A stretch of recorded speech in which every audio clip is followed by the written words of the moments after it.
الفاتحة إلى حضرة حبيبنا وشفيعنا وقرة أعيننا مولانا محمد صلى الله عليه وسلم من أرواح آبائه وأمة إخوانه من الأنبياء المرسلين وآل كل منهم والصحابة أجمعين والملائكة المقربين وسادتنا الصوفية المحققين أينما كانوا والصديقين والشهداء والصالحين العارفين بالله المقربين عند الله جميع شيخنا شيخهم ولمن أوصانا سامي الخير ومن أوصانا سامي دعاء جميع آبائنا أمهاتنا أجدادنا جدتنا وأصولنا وفرنا شيء لله لنا ولهم ولهن. الفاتحة. أعوذ بالله من الشيطان الرجيم. بسم الله الرحمن الرحيم.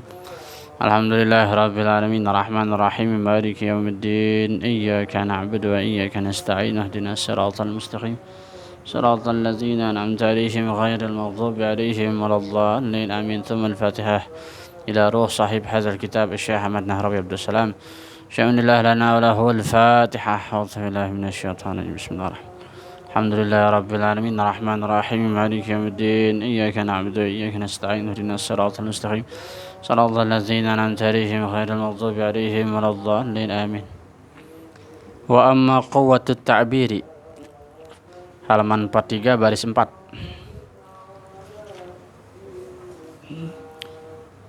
Wa amma quwwatut ta'biri 43 sebelah kiri.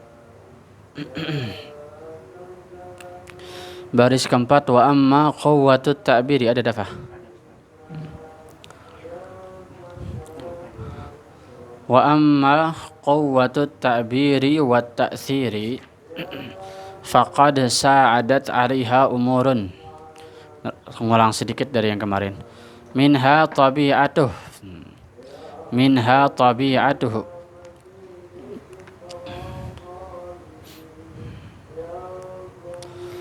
Wa ma sakaba fiha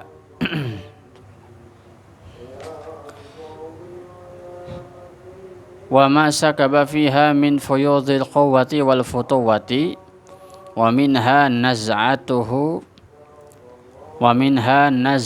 al-khitabiyyati allati tatabadda fi kitabihi. Nah, kemarin yang dimaksud dengan jazalah ya. Imam Syafi'i itu kalau ngomong banyak lafaznya, banyak sinonimnya, mengerti banyak sekali lafaz ya. Mengerti banyak sekali lafaz. Banyak lafaz-lafaz itu yang maknanya itu sinonim, tapi kadang-kadang bertingkat maknanya itu ya. Tidak mesti sama persis. Sama tapi tidak mesti sama persis. Sama kayak jalasa dan qa'ada. Jalasa yajlisu, qa'ada yaq'udu, sama-sama duduk. Begitu juga wajabah. Wajabah, begitu juga faradha.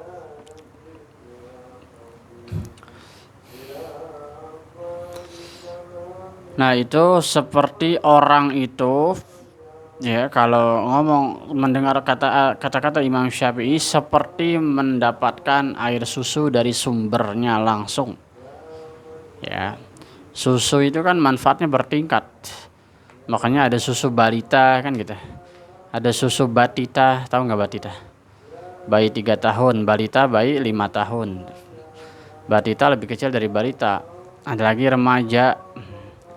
Susunya udah lain kalau remaja. Berarti bikin sendiri, udah nggak bubuk lagi. Ya. Orang tua susunya lain lagi, susu krim, susu kental manis dan lain sebagainya. Atau susu tulang, makin tua, susu tentang tulang lah tuh, susu memperkuat tulang, anlin dan lain sebagainya tuh. Beda-beda. Dan Imam Syafi'i itu bertingkat kalau bicara itu, seperti sebagaimana Al-Quran. Al-Quran kalau ngomong juga bertingkat. Ya. Makanya kadang-kadang, perhatikan ini, kadang-kadang kita melihat secara lafaz ya. Al-Quran itu ngomongnya beda-beda. Secara lafaz ngomongnya beda-beda. Ketika menceritakan tentang seorang nabi, di ayat surat tertentu ceritanya kayak gini, di ayat surat tertentu kalimatnya kayak gini, agak berbeda sedikit tapi maknanya sama ya, maknanya sama aja tapi agak berbeda sedikit tingkatan-tingkatan kata-katanya. Nah, itu sesuai dengan kondisi atau juga sesuai dengan pendengar.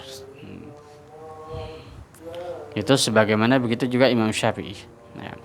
Wa ammal ijaz fa ayatul balagha fi syi'ri wan nasr, itu yang kemarin. Yang dimaksud dengan ringkas itu adalah menunjukkan Imam Syafi'i itu sangat ahli di dalam penyampaian al-balaghah. Ya. Fi syi'r wan nasr, baik dalam syair maupun prosa. Nah, sekarang wa amma quwwatut ta'bir wa ta'tsir, yang dimaksud bagaimana Imam Syafi'i itu kuat dalam memberikan contoh takbir, wa ta'tsir, dan memberikan bekas ingatan kepada santrinya, kepada murid-muridnya. Faqad sa'adat 'alaiha umurun, itu di latar belakangi oleh beberapa faktor ya. Sa'adat itu menolong ya. Maka sungguh menolong 'alaiha, atas itu kuatnya takbir dan ta'tsir, umurun, banyak faktor. Jadi Imam Syafi'i ditolong banyak faktor. Nah, minha tabi'atuh, yang paling pertama pengajar itu harus punya tabi'ah, karakter. Tabiat, bawaan, tabi'ah. Ya. Tabiat itu bawaan, karakter asli. Ya. Tabiat, watak. Kitab ini. Lewatin nggak apa-apa kamera. Belakang. Lekarnya ambil. Airnya juga nggak apa-apa, ambil sambilan. Nah, itu ditolong oleh tabiat Imam Syafi'i. Imam Syafi'i punya tabiat itu orangnya menarik ya. Makanya ada begini, ada sebuah hadis, pernah dengar nggak? Bahwa Allah mengutus Nabi itu dengan suara yang indah. Pernah dengar nggak hadis itu? Ada hadis itu dalam Sahih Bukhari. Allah tidaklah mengutus seorang Nabi kecuali memiliki suara yang indah. Jadi hampir semua Nabi suaranya indah. Bukan cuma Nabi Daud yang suaranya bagus. Semua Nabi suaranya bagus, karena seorang nabi harus membacakan ayat ya. Jangan dikira nabi-nabi yang lain selain Nabi Muhammad, Nabi Isa, dan Nabi Musa itu nggak punya ayat, punya ya.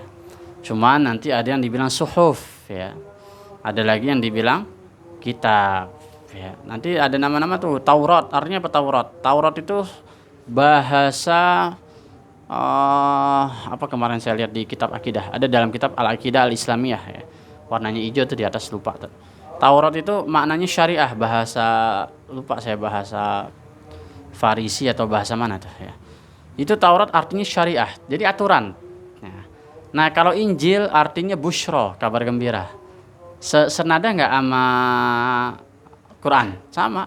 Quran dibilang busyra bukan? Busyra ya. Apa wa busyra lil mu'minin, ada ayat tuh ya. Jibril membacakan kepada Nabi sebagai peringatan dan wa busyra lil mu'minin ya. Ada dalam surat Al-Baqarah. Begitu juga Zabur. Zabur itu artinya Alkitab ya. Zabur artinya Alkitab, sama dong Al-Quran ya. Nah, karena kitab yang turun kepada Nabi ini Nabi orang Arab, maka menggunakan bahasa Arab dari qiraah, bacaan. Jadi kitab itu bacaan. Kenapa kitab itu dibilang bacaan? Kitab Quran kita nih, karena minimal orang yang bacanya aja mendapat nilai ibadah, apalagi kalau memahami gitu. Tapi juga jangan terpaku sama membaca doang, perlu ada aturan-aturan tertentu. Apalagi sampai tingkatan memahami makna, itu penting ya. Jangan asal ngerti sedikit kemudian berfatwa atau memberi hukum, satu hukum. Apalagi memberikan satu syariat kepada satu kaum, bahaya benar ya. Banyak orang sekarang hanya memahami ayat dari terjemah, tiba-tiba memberi satu hukum ke masyarakat, bahaya itu. Dengan dalil kembali ke Quran dan hadis. Saya nggak percaya sama yang namanya riwayat-riwayat ulama. Saya hanya percaya Quran dan hadis ya. Ada yang lebih parah, saya hanya percaya ke Quran karena hadis itu banyak periwayatnya. Nah, sekarang Quran kita dapat riwayat dari siapa? Dari ulama.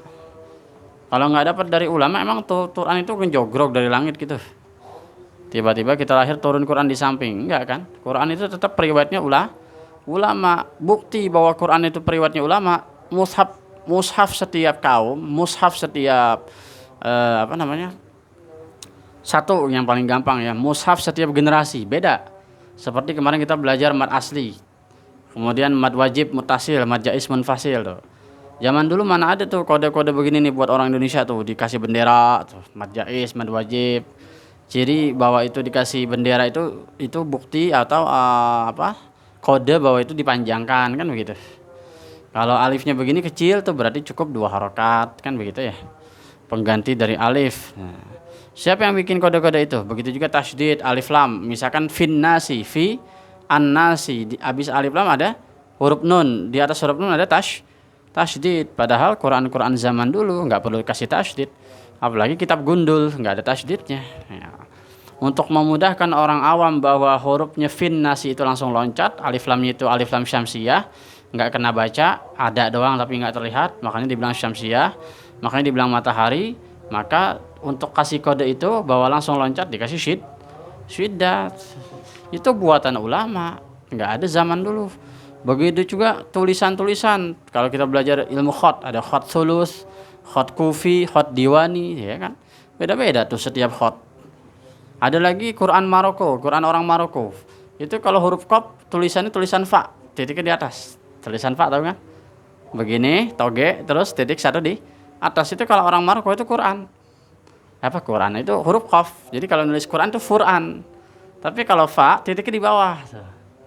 Qurannya orang Maroko. Beda-beda. Itu bukti bahwa Quran kita yang dari mushaf itu, Quran yang mushaf nih, ya yang Quran tuh yang kayak gini-gini, itu buatan ulama. Adapun Quran yang sejati itu Quran yang dari balik tulisan tersebut, itu Qurannya. Ya. Makanya ini dibilang mushaf, lembaran-lembaran. Ya. Quran juga bagian dari Quran, tapi ini Quran yang mushaf. Ada lagi Quran yang hakikinya beda lagi. Ya.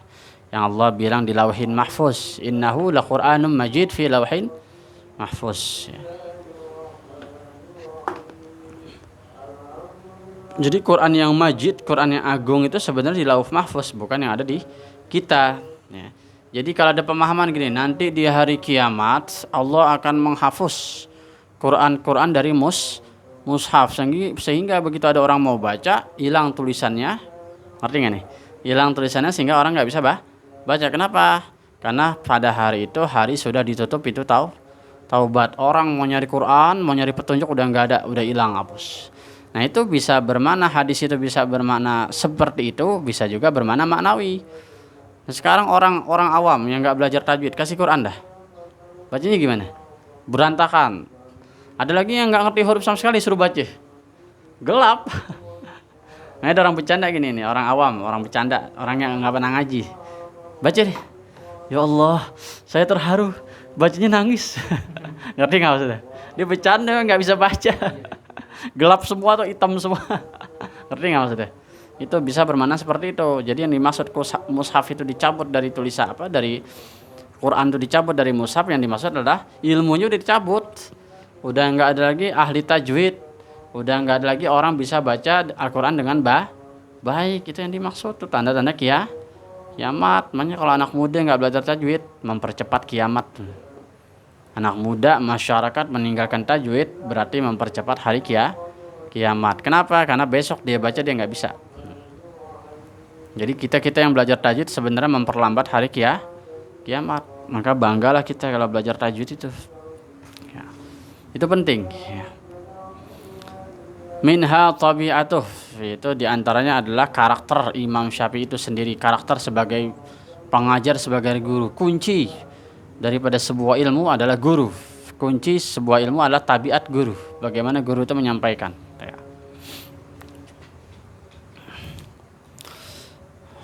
Padahal bukan ngomong ini tadi, kemana tuh, nyasar panjang banget. Wa masakabah, dan apa-apa yang dituangkan. Bisa juga kemarin sukiba ya. Apa-apa yang dituangkan. Dan apa-apa yang dituangkan fiha, di dalam itu. Dan apa-apa yang dituangkan di dalam itu. Ya. Catat yang penting-pentingnya dafah, nggak apa-apa. Wa ma sukiba fiha, dan apa-apa yang dituangkan di dalam itu. Ta'bir wa ta'thir ya. Min fuyudil quwwati wal futuwati, dari samudra kekuatan dan juga kemudahan.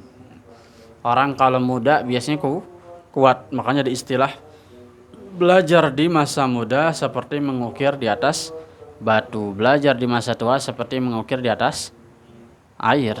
Susah. Jadi kekuatan dan kemudahan. Orang perlu kuat dan perlu muda. Kuat doang nggak muda tetap kalah. Muda doang nggak kuat tetap aja peletot-peletot.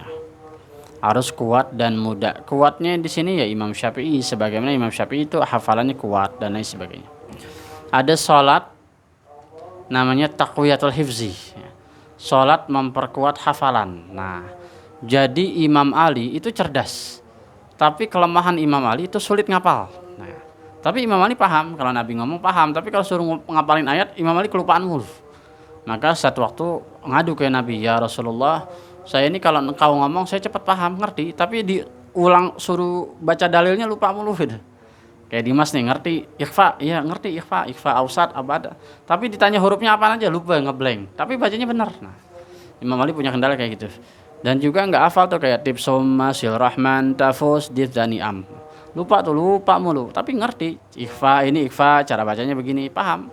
Tapi dalilnya nggak paham. Nah, maka kata Sayyidina Ali, ya Rasulullah ajarkan dong saya doa untuk memperkuat hafalan. Maka Rasulullah mengajarkan kepada Sayyidina Ali itu satu sholat. Ya, yang diajarkan namanya sholat taqwiyatul hibzi, sholat memperkuat hafalan. Ada di dalam kitab Syaraful Ummatil Muhammadiyah karya Syekh Muhammad bin Alawi Al-Maliki, ya. Guru daripada guru-gurunya Nahdlatul Ulama, guru dari guru-gurunya Ahlus Sunnah yang tinggal di Mekah dan meninggal di Mekah, Sayyid Muhammad bin Alawi Al-Maliki, orang besar, guru dari Habib Umar, guru dari Habib Zain, guru dari banyak banget. Berkawan juga dengan Syekh Ali As-Sabuni yang punya tafsir Ayatul Ahkam. Syekh Ali As-Sabuni orang luar biasa. Dan murid-muridnya di Indonesia banyak banget. Wa minha, dan diantaranya naz'atuhu. Nah, ini yang kemarin belum ya. Kemarin baru sampai futuwah ya. Wa minha, dan diantaranya juga yang membantu daripada bagaimana Imam Syafi'i kuat dalam menggambarkan satu masalah, ya, dan juga membekaskan satu masalah, memperkuat ingatan murid-muridnya. Apa? Naz'atuhu, nomor satu, naz'atuhu, yaitu kecenderungan beliau. Naz'atuhu, kecenderungan Imam Syafi'i. Naz'atu, kecenderungan Imam Syafi'i. Kecenderungan Imam Syafi'i. Mas pulpennya mana? Siapin kalau. Ini diantara karakternya apa? Al-khitabiyyati. Ya. Naz'atuhul khitabiyyati. Naz'atuhul khitabiyyati. Naz'atuhu itu kecenderungan beliau Imam Syafi'i al-khitabiyyah. Apa khitabiyah? Khitab, tahu khitab enggak? Khitab itu kalau ngomong itu seperti ngajak orang berdialog. Jadi Imam Syafi'i itu kalau nulis kitab seperti ngajak orang ngomong. Jadi orang itu tenggelam ke dalam kitabnya Imam Syafi'i al-khitabiyah, ya. Jadi kecenderungan Imam Syafi'i itu berdiskusi, khitabiyah, berdiskusi. Jadi kitab-kitab Imam Syafi'i itu cenderung ngajak orang mikir, al-khitabiyah. Bagaimana Imam Syafi'i cenderung mengajak orang untuk berdiskusi atau berpikir, ya. Nampol kalau bahasa kita, nampol kalau ngomong, khitabiyah. Khitab itu khitab, ya, nunjuk. Kalau khotib apa khotib? Orang yang berkhutbah, orang yang memberikan satu materi. Nah, makanya kalau khotib, kenapa dibilang khitab? Khitab itu kesannya nunjuk, ngajak berdiskusi atau ngajak berdebat, ngajak orang mikir, ya. Salah satu bentuk khitabnya seorang khotib itu kalau doa nggak begini. Tapi sunnahnya itu, karena sebelah kanan kalau kita lagi khutbah nih, naik mimbar itu kalau lagi diri sunnahnya megang mimbar, yang kiri megang tongkat. Nanti begitu doa tuh Allahumma ighfir lil mu'minin wal mu'minat, itu bukan begini tapi begini, nunjuk. Ngerti nggak? Kalau orang khitab kan gitu, lu khitab ngajak ngomong. Jadi berdoanya bukan begini tapi Allahumma ighfir lil mu'minin wal mu'minat. Seperti bersyahadat. Itu khitab namanya. Ngerti ya? Jadi Imam Syafi'i kalau ngomong itu seperti nonjok, nampol, nunjuk. Waduh, serem. Ngajak orang mikir, ya. Ya salah satunya tentang sholat, ya. tentang orang yang meninggalkan sholat kafir katanya. Kata Imam Ahmad bin Hambal. Kata Imam Syafi'i kagak. Kok bisa? Padahal orang yang tidak sholat jelas-jelas ma bainahu wa bainal kufr tarkus sholah. Antara seseorang ma bainal mar'i wa bainal kufr tarkus sholah. Antara seseorang dan antara kekufurannya itu buktinya meninggalkan sholat. Betul, itu secara tekstual, tapi secara konteks nggak begitu. Lalu Imam Syafi'i ngomong begini ke Imam Ahmad bin Hambal. Terus kalau dia kafir, balik ke Islamnya gimana? Ya balik ke Islamnya kalau dia sholat lagi dia langsung masuk Islam. Bagaimana orang yang sudah kafir tiba-tiba ada kewajiban sholat? Dan kalau dia sholat bagaimana bisa diterima? Kan udah kafir. Ngerti nggak maksudnya? Nah kalau begitu ribet dong. Setiap orang meninggalin sholat suruh syahadat. Ninggalin sholat suruh syahadat. Maka kata Imam Syafi'i, maka Imam Ahmad bin Hambal terdiam, kaget dengar kata-kata Imam Syafi'i. Bagaimana mungkin ada orang kafir punya kewajiban sholat? Nah kalau begitu orang ninggalin sholat benar, begitu dia mau taubat dia mau sholat kagak bisa dong, bahaya dong, repot. Nanti banyak orang yang keluar dari Islam. Itu dampak pemikiran Imam Syafi'i luar biasa. Ya.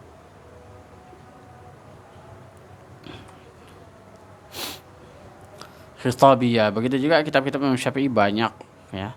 Kitab segala macam. Kitab apa lagi? Ar-Risalah dan lain sebagainya. Allati yang tatabadda nampak ya. Tatabadda yang nampak fi kitabihi. Di mana fi kitabihi? Di dalam kitabnya Imam Syafi'i.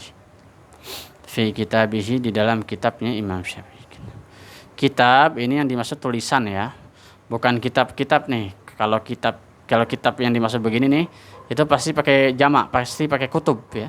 Fi kutubihi, di dalam kitab-kitabnya. Tapi kalau kitabihi yang dimaksud sini artinya di dalam penulisan. Bagaimana Imam Syafi'i nulis sebuah buah buku. Azan dulu dengerin ya. Naz'atuh ya. Kecenderungan Imam Syafi'i di dalam Khitabiyah. Allati tatabadda fi kitabih, yang terlihat jelas di dalam tulisan. Kitab itu bisa bermakna kitab, yang dimaksud buku bisa bermakna tulisan ya. Tapi ini menggunakan kalimat mufrad kitabih, bukan dalam satu tulisannya tapi bukan dalam satu kitab ya, tapi dalam satu tulisannya ya. Dalam tulisannya. Kalau di dalam kutubihi kitab-kitabnya ya. Berbeda makna. Wa minha, dan diantaranya lagi anna kasiran, bahwasanya kasiran banyak, bahwasanya banyak min kitabati imlaihi, min kitabati dari penulisan. Kitabah itu penulisan ya. Kitab itu kitab tulisan. Kitabat kalau pakai tak marbuto jadi tulisan ya. Min kitabati, daripada tulisan imlaihi, imla'nya beliau. Imla tahu nggak imla? Imla itu saya bikin kitab, tapi yang nulis bukan saya ngomong, ente yang nulis. Nah, ente rangkum tuh, jadilah satu buku yang nerbitin muridnya gitu. Ya bunaya misalkan, wahai anakku catat begini. Kalau kitab tulisan itu karangan taklif ya. Taklif itu nulis sendiri, tapi kalau imla ngomong ditulis, imla. Dan diantaranya lagi bahwasanya banyak daripada tulisan imla'nya beliau, imla ya, dikte. Nah, tahu dikte ya? Didikte, ngomong terus ditulis. Qad yatihul fursatah lil intiqai.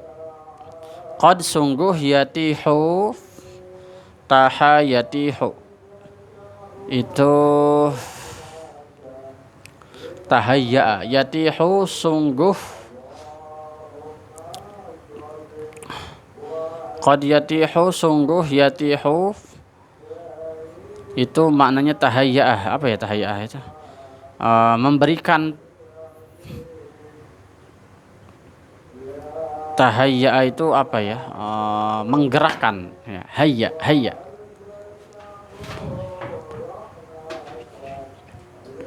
Tahayya menggerakkan aral fursata,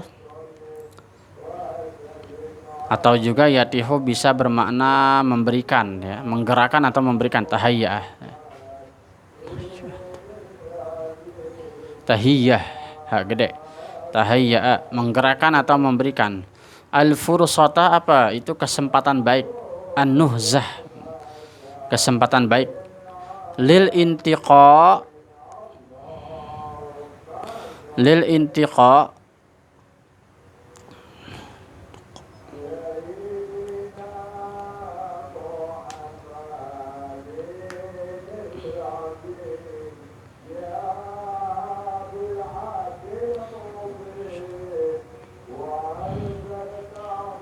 an-naqa itu az-zaki ya. Lil intiqa itu untuk mengeluarkan sumsum. Waduh. Bahasa kiasan semua nih, ribet. Orangnya kayak demen syair nih yang bikin kitab. Apa tuh maksudnya tuh? Jadi Imam Syafi'i itu kalau berimla dicatat sama muridnya, itu memberikan kesempatan baik untuk diambil sumsumnya. Orang itu kalau dengar Imam Syafi'i ngomong terus dicatat, wah barulah gini, ilmu tuh gitu. Jadi mengeluarkan sumsum, apa namanya ya, sari pati ilmu gitu. Pokoknya Imam Syafi'i kalau ngomong terus dicatat muridnya itu banyak hal-hal yang mufidah, yang penting-penting gitu.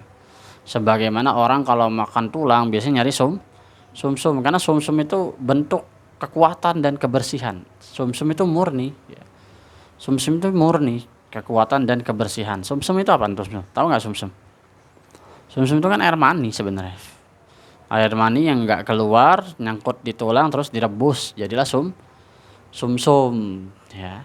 Dia adanya di tulang rusuk, tulang belakang. Nah makanya begini dulu waktu ngaji fikih, ngaji Safinatun Najah sama Habib Abdullah bin Nu'man Latos di atas tuh di Wartil Ma'ruf masih ada dulu. Sebelum jadi cutting sticker ya. Masih saya kecil dulu. Orang tabrakan, perhatikan nih. Orang tabrakan, ceter, kena tulang belakang pecah, keluar sumsum, keluar air mani. Maka wajib mandi. Kalau dia mati, mandinya dua. Mati keluar mani, mandi keluar mani, mandi karena mati, ngerti nggak?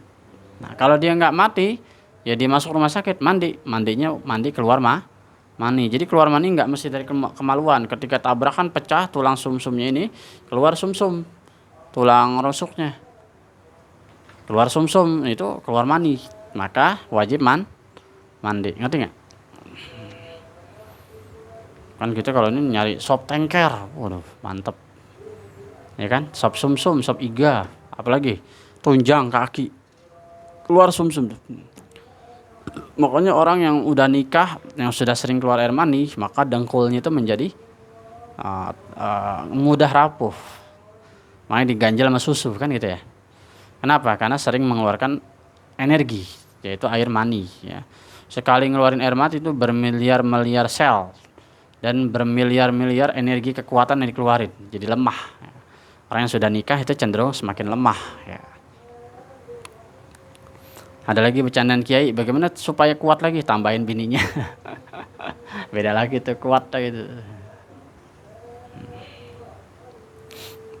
Itu air mani ya, bisa di tulang sumsum, itu air mani ya. Nah itu gambaran tulang sumsum itu gambaran murni. Intiqa itu istakhraja apa? Istakhraja naqiyah ya. Istakhraja naqiyah, mengeluarkan sumsumnya. Jadi orang kalau dengar Imam Syafi'i terus dicatat, wah ilmu baru. Orang semakin nyatat semakin aus, semakin catat semakin tenggelam. Kayak apa tuh bayangan Imam Syafi'i kalau ngomong ya? Kita dengerin ulama pinter aja sekarang kagum banget. Apalagi ulama zaman dulu kalau ngomong kayak apa? Wa minha, dan diantaranya lagi, wah banyak bener. Dirasatuhu dirasatuhu belajarnya beliau, belajarnya beliau, lisyi'ril jahili kepada ilmu syair al jahili zaman dulu, jahiliyah, syair-syair jahiliyah. Emang boleh belajar ilmu jahiliyah? Boleh, kalau untuk tujuan membantu agama. Kata siapa kagak boleh? Belajar ilmu kiblat, belajar ilmu falak, semua ilmu-ilmu jahiliyah itu ya. Walaupun penemunya tetap ulama, ilmu mantik itu ilmu jahiliyah walaupun penemunya ulama, tapi kan ulama itu cuma penemu, penciptanya tetap Allah. Orang kafir bikin ilmu mantik, ilmu logika zaman Yunani, Aristoteles, Plato, Socrates, itu cuma penemu, penciptanya adalah Allah. Nah, kalau kita nggak boleh ngambil ilmu yang kafir, berarti kita haram memakai jam tangan, haram memakai handphone, haram memakai Facebook, Instagram, WhatsApp, mati kutu dah itu, nggak bisa ngapa-ngapain. Dengan alasan itu punya orang kafir. Selama itu menunjang ibadah kita maka diperbolehkan. Yang nggak boleh berpegangan kepada teknologi, itu nggak boleh. Misalkan kasusnya kiblat. Nah, kiblat nih, ada masjid lama nih, masjid tua. Begitu dicek di Google Earth, kagak lurus, kagak tepat ke arah apa? Jangan disuruh bongkar, kasihan, makan duit ya. Apa yang sudah jadi kiblatnya dia kemana? Yang penting mengenai arah Masjidil Haram, arahnya bukan kiblatnya. Nah, kalau kiblat kecil cuma 18 meter. Kalau semua orang harus menghadap ke Ka'bah yang 18 meter itu, maka orang punya kewajiban salat itu melengkung bentuknya, ya enggak? Kan semuanya ngadep Ka'bah. Itu juga kalau dari jauh nggak bakal kena. Nggak bakal sama persis. Jadi kata Nabi, ma bainal masyriq wal maghrib kiblah. Apa yang antara timur dan barat itu kiblat. Nah, kalau kita selatan sama utara, jadi mau melengsot ke kiri boleh, melengsot lurus boleh, mau ke kanan boleh. Cuman jangan mau bener sendiri. Kalau jadi imam, terus sejadah yang udah lempeng jangan di kanan-kananin. Kalau mau ke kanan, ajak jamaah bareng-bareng melengsot ke kanan. Jangan mau bener sendiri jamaah ditinggal, ngerti nggak? Itu namanya orang ibadah tanpa dasar ilmu, makanya jadi bodoh dan lucu. Kalau orang ibadah tanpa ilmu bodoh dan lucu. Beda lagi kalau memang masjidnya masjid baru, misalkan Dafa punya musola dibongkar nih jadi masjid misalkan. Nah, itu Dafa perlu saja melihat Google Earth untuk meluruskan arah kiblat. Sudah tepat ditandain tuh pakai benang set. Nah, ini kiblat. Boleh dengan dasar bantuan teknologi, tapi bukan menjadi dalil menyalahkan orang yang masjidnya sudah ke arah kiblat. Itu pernah dibahas sama Syekh Dr. Ali Mustafa Ya'qub almarhum, pemimpin pesantren Darussunnah Ciputat, guru Ar-Razi Hashim, mantan imam besar Masjid Istiqlal. Pernah dibahas di dalam kitabnya. Ma baina ainal kiblah wa jihatiha. Ada kitab itu. Antara bentuk Ka'bah dan arah Ka'bah, arah kiblat. Jadi yang dimaksud kiblat itu secara bahasa al-jihah. Kiblat itu secara bahasa artinya arah. Jadi arahnya bukan kiblatnya, bukan Ka'bahnya, ya. Jadi sholat itu bukan menghadap Ka'bah, tapi arah Ka'bah tuh. Bukan menghadap Ka'bah tapi arah Ka'bah, karena yang kita sembah bukan Ka'bah. Ngerti enggak? Tuh maksudnya. Ka'bah itu hanya bentuk supaya orang satu arah, satu tujuan. Nah, kalau orang ngadep mana aja, jamaah bisa pada berantem begitu. Dimas maunya ngadep depan, Muas ngadep belakang, main pantat-pantatan, jubrat, berantem satu masjid. Tujuan dijadikannya itu Baitullah supaya orang itu selaras satu kiblat, bukan suruh nyembah batu, bukan. Ya. Nah, itu ilmu-ilmu jahiliyah boleh nggak? Boleh. Nada Quran yang 7, Sabak, Soba, Nahawan, Bayati, Shika, apalagi Hijaz, itu nada-nada jahiliyah. Zaman dulu orang itu menimang-nimang anak itu dengan nada-nada nyanyian yang syair-syairnya itu bisa saja memuji berhala, bisa saja memuji setan, bisa aja kayak gitu. Bisa juga memuji leluhur. Itu turun tuh nada-nada Hijaz, Bayati, Soba, Nahawan. Turun Al-Quran. Karena Al-Quran ini sangat indah dan rapi, maka masuklah nada-nada tadi itu warisan jahiliyah. Artinya berarti Al-Quran sendiri sudah diwarnai dengan warisan-warisan jahiliyah. Tapi apakah jadi kotor? Tidak, itu kan fitrah. Yang namanya orang bersuara indah itu fitrah. Mau Islam mau tidak Islam, kalau suaranya bagus ya bagus. Apalagi disatukan dengan Al-Quran begitu. Nah begitulah Imam Syafi'i juga belajar syair-syair jahiliyah untuk apa?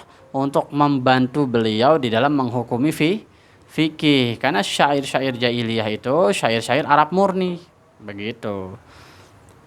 Dari apa yang dimaksud dengan batu, apa yang dimaksud dengan bejana, dengan gelas, begitu. Apa yang dimaksud batu? Batu itu bisa tisu. Lah kok tisu kan harus batu? Enggak harus batu. Nah, dimaksud dengan batu itu sesuatu yang keras tapi tidak melukai, tidak tajam dan bisa membersihkan, kering tuh. Itu batu yang dimaksud. Jadi tisu pun termasuk batu. Makanya kalau kita lagi nongkrong tiba-tiba keluar pipis kecil tuh, pipis sedikit, misalkan habis pipis di mall, karena pipis sendiri airnya nggak tiris ya kan, tiba-tiba kita berasa wah kayak mau keluar lagi nih. Nah itu kan nanti celana jadi najis, maka buru-buru ambil tisu atau ambil sapu tangan orang dulu bawa tuh. Nah kita dehem tuh ke kemaluan kita, buang ke situ. Tapi sapu tangannya jangan dibawa sholat, dipisahin. Ngerti nggak? Penting itu. Ya. Itu batu menurut bahasa Arab. Ya. Wa qarduhu syi'ra, wa qarduhu syi'ra, wa qarduhu qard. Dan bagaimana beliau bersyair asy'ara dengan syair. Qard itu menyanyi ya. Wa qarduhu, dan bagaimana beliau berkata atau menyanyi asy'ara dengan syair tiwala hayatih, sepanjang hidupnya. Jadi jangan dikira nyanyi itu kagak boleh, salah besar. Imam Syafi'i sepanjang hidupnya nyanyi, bersyair. Tapi dengan nyanyian-nyanyian syar'i, dengan syair-syair yang menjadi bentuk-bentuk qafiyah. Bentuk-bentuk arud, teratur bentuknya. Jadi kita baca ya Rabbi bil Mustafa balligh maqasi, dan itu ada wazannya.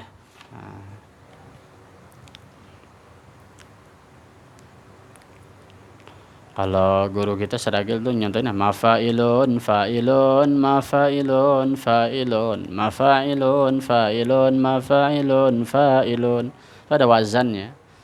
Pencipta ilmu arud tuh namanya Khalil bin Ahmad, guru Sibawayh. Guru dari Sibawayh. Siapa Sibawayh? Sibawayh itu orang yang ahli nahu. Sibawayh orang yang ahli nahu, terkenal ahli nahu pertama yang menguasai seluruh ilmu nahu, cabang-cabang nahu, namanya Sibawayh ya. Kalau yang bikin kaidah ilmu nahu itu muridnya Sayyidina Ali, Abul Aswad Ad-Du'ali ya. Tapi di bawahnya lagi nanti ada Khalil bin Ahmad yang berguru dengan sahabat. Kemudian Khalil bin Ahmad punya murid Sibawayh namanya. Nah, Sibawayh itu yang terkenal sebagai ahli nahwu. Ya. Khalil bin Ahmad pernah singgah di satu desa namanya Arud. Ya. Desa Arud. Satu waktu dia duduk di atas batu mendengar gelombang tuh. Gelombang apa itu? Ombak samudra. Dia ngomong begini, ya Allah, berikanlah aku ilmu yang belum pernah ditemukan oleh ulama manapun di muka bumi. Wah, ilmu yang kayak apa tuh? Fikih ada, hadis ada, ya kan? Padahal dia hidup di zaman ahli ilmu waktu itu. Apalagi mungkin ilmu usul fikih ada, ilmu perang, ilmu memanah, ilmu berkuda ada. Apa yang belum? Ketahuan nggak yang belum apa? Ilmu nyanyi tuh. Ilmu nyanyi belum ada nih. Ulama belum ada yang nyanyi nih. Maka dia mendengar desiran ombak. Wuh, wih, mundar-mandir tuh. Didengar tuh suara ombak itu seperti berzikir. Ternyata ombak itu seperti berzikir. Ketemu tuh 7 nada, makanya 7 nadanya itu dibilang al-bahar. Bahar diambil dari kata bahar lautan, jadi gelombang samudra. Nanti ada bahar rojas, bahar tawil, bahar basit. Ada istilah-istilah syair. Makanya nahunya kelarin tuh, sayang-sayang. Ilmu banyak, ilmu yang belum kita pelajarin, banyak banget, terlalu banyak. Seandainya kita habiskan untuk belajar ilmu nahu saja seumur hidup belum tentu habis. Baru ilmu nahwu, belum ilmu syair, belum ilmu fikih, belum usul fikih, belum ilmu qiraat, belum nada-nada qiraat. Banyak banget. Ya. Maka apalah gunanya galau? Nggak ada artinya dibandingkan setetes ilmu. Wa minha, dan diantaranya tabiatul fannani, tabiah karakter al fannani sang seniman, fannan karakter seniman. Imam Syafi'i punya jiwa seni, jangan dikira kagak. Imam Syafi'i itu punya jiwa seniman. Fannan diambil dari kata fan ya. Fan itu cabang ilmu. Kita belajar fikih disebutnya fan tuh. Belajar ilmu nahwu disebutnya fan. Fan itu cabang ya. Inna mabadi kulli fannin asyrah. Inna mabadi kulli fannin asyrah. Dasar kita mempelajari fan, cabang-cabang ilmu asyrah, harus ada 10. Pertama, ilmu itu harus punya nama. Ilmunya namanya ilmu apaan? Ilmu santet. Nah, ilmunya itu gunanya buat apa? Samratuh tuh. Siapa pembuatnya? Wadi'uh. Pembuatnya siapa? Istimdaduh, ngambilnya dari mana? Tuh, dari Quran hadis apa enggak? Tuh, ada 10 dasar. 10 dasar pengambilan sebuah ilmu. Kalau satu ilmu kita ambil dapat 10-10-nya itu, masuk ke dalam 10-10-nya itu, buahnya untuk apa? Berasal dari sunnah dan hadis atau tidak? Tuh, Quran dan hadis atau tidak? Pencetusnya siapa ulama yang bikin pertama kali? Gitu. Ngerti nggak? Kalau 10-10-nya itu dapat, maka boleh mempelajari itu ilmu. Tapi santet, samratuhu buat apaan? Buahnya buat apa santet? Buat mencelakakan orang, wah haram. Hukumnya jadi haram tuh. Harus yang berunsur kebaikan. Itu namanya fan, cabang ilmu. Sekarang mungkin bingung dengar kayak gini. Nanti kalau sering dengar ceramah ulama-ulama yang ceramahnya pakai ilmu ya, bukan pakai emosi, maka sering dengar nanti istilah-istilah kayak gini. Istilah fan, ilmu. Jadi Imam Syafi'i punya tabiat itu ahli fan, disiplin ilmu, yaitu seniman.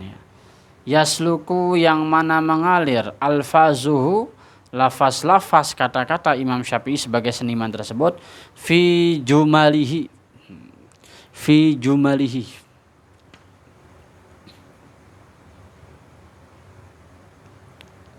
al-jumal al-ibarah, yang dimaksud di mana ketemunya fi jumalih, di dalam ibarat-ibaratnya, perumpamaan-perumpamaannya. Bagaimana Imam Syafi'i memperumpamakan sesuatu, itu terlihat jiwa senimannya tuh. Orang kalau seniman kalau ngomong enak nggak? Ya, enak, rapih gitu. Bagaikan Rama dan Sinta, begini, padahal nyindir pemerintah. Yang diomongin Rama dan Sinta. Bagaikan apa itu tuh? Sujiwetojo, emang Sujiwetojo tahu ya? Misalkan ada apa tuh yang jahat tuh? Wayang, tahu wayang nggak?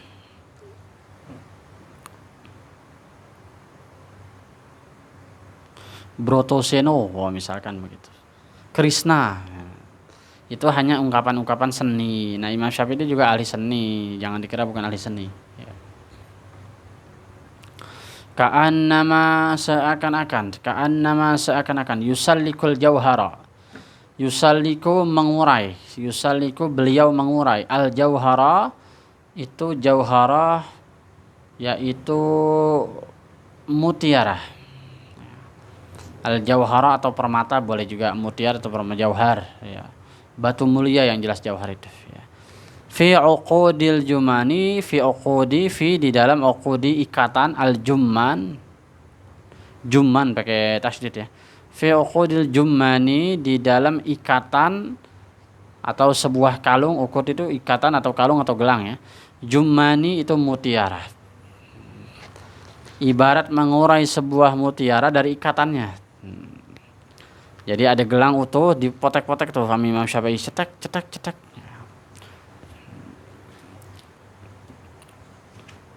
Bagaimana Imam Syafi'i bisa mengurai sebuah benang yang sudah terukut. Ukut tahu kan? Uqad ya, buhul. Jumman itu lu'lu', ya lu'lu' itu mutiara ya. Bagaimana Imam Syafi'i itu bisa mengurai permata dari sebuah ikatan mutiara.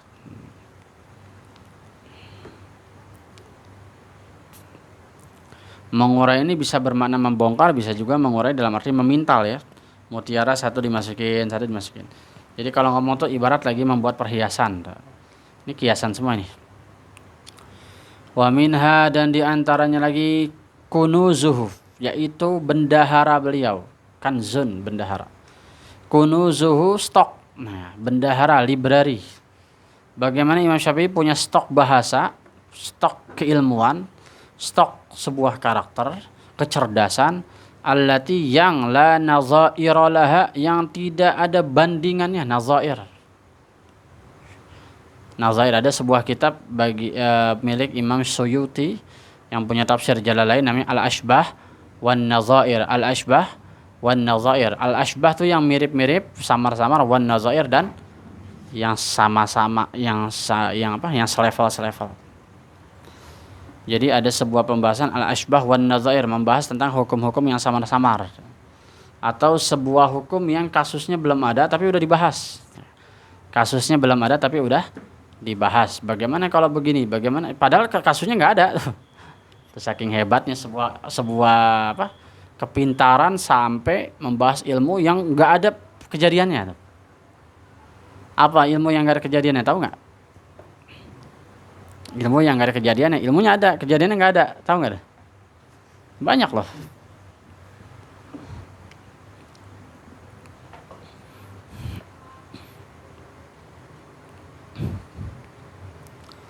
Ya seperti kita sering dengar, tapi kejadiannya kayak gini jarang ya. Ada ulama ngomong gitu kan. Tapi kejadian kayak ini jarang. Ilmunya ada, kejadiannya jarang. Kagak ada. Jarang lah. Kalau ada mungkin ada sesekali, tapi jarang. Apa? Tahu nggak?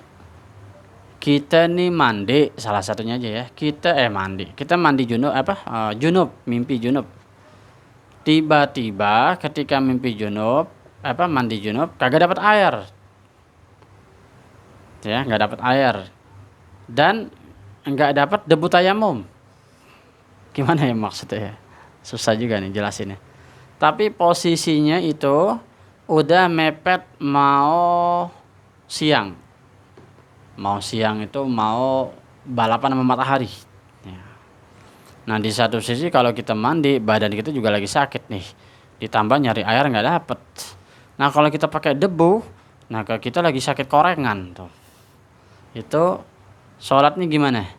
Maka sholatnya itu kita sholat dengan niat lihurmatil wakti. Perhatikan, sholat lihurmatil wakti. Bagaimana niatnya? Usolli fardhos subhi lihurmatil wakti. Ya Allah, saya niat sholat fardhos subuh untuk menghormati waktu. Daripada ketinggalan subuh, mendingan sholat dulu. Nanti kalau udah sembuh sakitnya baru ganti. Ngerti nggak? Kejadian kayak gini ada nggak? Jarang. Ya. Jarang banget ada orang yang sakit sampai nggak bisa wudhu, atau dia sampai nggak ketemu debu. Ada nggak? Bisa dikatakan tidak ada, tapi ilmunya ada. Salah satunya itu banyak banget. Begitu juga ada menuduh orang berzina. Nah, menuduh seseorang wanita berzina itu dosanya sangat besar itu. Ya. Sampai Allah itu di dalam surat An-Nur, kalau ada orang nuduh seseorang berzina, terus perempuan itu ternyata tidak berzina, maka orang yang nuduh itu seumur hidup akan dicoret, di blacklist. Tahu nggak blacklist? Kesaksiannya tidak akan pernah diambil lagi, karena sudah dianggap pendusta. Haram mengambil kesaksian dari dia. Haram jadi saksi nikah. Haram jadi saksi hilal. Tuh. Kan kalau hilal boleh walaupun anak kecil. Saya melihat hilal, tapi anak kecil. Nah anak kecil ini jujur nih. Anak kecil rada-rada pinter nih. Saya ngeliat hilal, maka boleh puasa pada saat itu. Mau berbuka puasa atau mau puasa. Anak kecil laporan lihat hilal baru, bulan baru. Begitu juga menuduh orang wanita berzina. Ya. Itu bagaimana syaratnya supaya wanita berzina itu benar-benar dihukum. Syaratnya harus ada 4 saksi. Dan 4 saksinya ini harus melihat wanita tersebut benar-benar dimasukin sama seorang laki-laki. Nah, gimana caranya? Sementara melihatnya untuk menjadi saksi. Bukan dalam rangka nonton porno. Ini kan repot. Pembahasannya ada, tapi kejadiannya kagak Kagak ada, sampai mati nggak bakal ketemu kejadian kayak gitu. Ada ulama suruh nonton. Ada ustadz nih, 4 orang ustadz lagi melihat perempuan dizinahin. Saya bersaksi bahwa dia berzina. Kapan nggak? Tadi subuh. Kok bisa ngintip ustadz? Kan lucu. Ngerti nggak? Itu apa artinya itu? Apa artinya hukum itu? Hukum itu artinya adalah kalau ada orang berzina, sebisa mungkin ditutupin, jangan dibuka tuh. Saking besarnya dosa berzina. Makanya kalau ada gadis kemudian hamil, maka segera nikahin, gak usah pakai ngomong-ngomong, gak usah pakai ribut-ribut, udah tutupin aja langsung gitu. Kalau dalam mazhab Imam Syafi'i sebegitu bijaksananya begitu. Kenapa? Karena kalau nggak ditutupin nanti hancur masa depannya dia. Ngerti ya?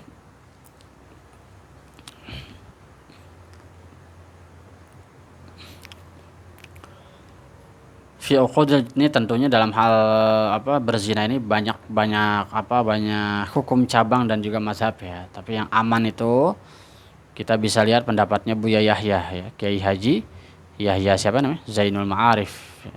Kalau ada anak gadis kemudian hamil sama pacarnya nih, maka harus dinikahkan, ditutupin, dan keluarga nggak usah pakai ribut, tutupin aja udah langsung. Jangan sampai ada tetangga yang kalau kita kagak, ada orang zina rame, oh di sana di RT 10 anaknya si Ano rame jadi omongan ya gitu. Ntar yang dengar jadi terinspirasi begitu. Akhirnya kenyataan, ya kan? Akhirnya kenyataan bahwa berzina sekarang menjadi umum. Kenapa? Semakin banyak dibuka, semakin banyak diumbar tuh. Dengar artis besok-besok hamil, besok-besok cerai, besok-besok kawin tuh. Karena kebanyakan nonton artis, besok hamil di luar nikah, tiba-tiba nih nikah sebulan cerai terus saja begitu. Akhirnya masyarakat jadi kecanduan tuh, jadi kecimpratan. Nah kalau ada orang berzina jangan diomongin begitu, harus ditutupin tuh. Nikah agak orang berzina diarak, salah, itu salah besar. Wa minha kunuzuhu allati la nadhaira laha minal lughatil fusha, ya. Tidak ada bandingannya minal lughatil fusha, daripada atau soal ya, dalam soal al-lughatil fusha, bahasa yang fasih. Al-fusha bahasa yang paling fasih. Al-fusha itu muannas dari afsah. Afsah itu paling sahih. Afsah itu mudzakarnya, muannasnya fusha. Sama kayak asy-syafa'atul uzma tuh. Syafaat yang paling agung. Kenapa pakai uzma? Nggak boleh asy-syafa'atul azam, karena syafa'atu itu muannas, ada tak marbutonya, maka bentuknya harus muannas, bentuk sifatnya harus muannas, harus uzma. Tapi kalau rasul, ar-rasulu al-a'zam tuh. Ar-rasulu al-a'zam, seorang rasul yang paling mulia. Tapi kalau asy-syafa'atu al-uzma tuh. Jadi uzma itu muannas dari a'zam, fusha muannas dari afsah tuh. Afsah yang paling fasih. Fusha itu muannas bentuknya, isim tafdil, isim paling, tapi muannas. Kenapa muannas? Karena lughah tuh. Lughah itu ada tak marbutah nggak tuh? Minal lughati ada tak marbutah muannas, maka sifatnya harus fusha, nggak boleh afsah. Ngerti nggak? Udah bodo amat dah kalau kata muas. Wa asalibuhu wallahu alam bisawab. Al-Fatihah. A'udzubillahi minasyaitonir rajim. Alhamdulillahirrahmanirrahim. إياك نعبد وإياك نستعين صراط المستقيم صراط الذين ربنا تقبل منا إنك أنت السميع العليم تب علينا مولانا إنك أنت التواب الرحيم صلى الله على سيدنا محمد وآله وصحبه وسلم والحمد لله رب العالمين.